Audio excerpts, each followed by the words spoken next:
this institute, the Leadership and Capital, new organization in the Valley, and the gist of it, the collection of engineers and architects and contractors and folks in leadership.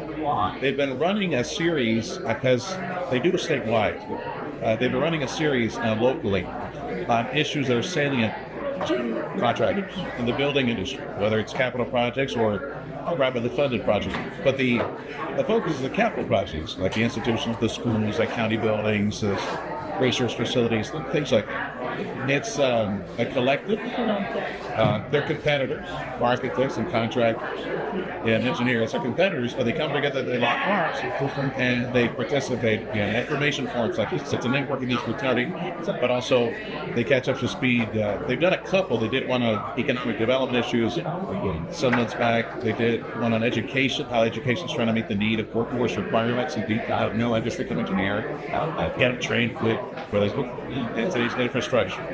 And with water and power being two key ingredients that are lacking and will be lacking in the near future. It's like, let's find a solution like now for that. Right? And of course, highways and other issues that relate to infrastructure. Do you believe private businesses like this cooperating are going to be key in improving the infrastructure issues we see in the Valley moving forward? You know what I see this as a potential outside of their old associations or builder associations or contractor associations, so they all have their industry groups. But this is yet another group that they belong to. I see the potential, not that they've expressed this, but there have been some flickers, comments related to this. I see this collective as a unification of all engineers, the folks who are the architects, bring them all together into one room. Next time we have a legislative session, and they could, because some of these folks, let's face it, these are big businesses.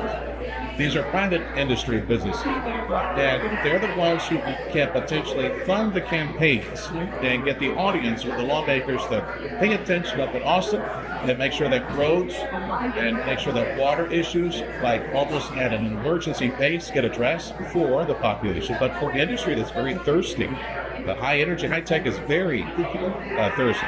And also, they demand a lot of power. So we need those issues addressed by policy, the infrastructure. That's all the questions I have for you, but I'd like to give the floor to my interviewee at the end. If there's anything you'd like to say to the business community right now, the floor is yours. I think this organization is a great idea, and I hope that board can come forward and they can lock arms and work in unison to get our policymakers correct the whip to get them to properly fund what's necessary, especially in this region that I think the Valley sets the pace. South Texas sets the pace for the rest of Texas because of everything awesome that's happening right here. With our neighbor, come on lunch, the Rockets, the LNG, the port, the high tech, the medical school, medical research, we're setting the pace. And if we could solve the challenges in our workforce, adult and children, properly trained to absorb all this industry, yes, any market in Texas could be the same.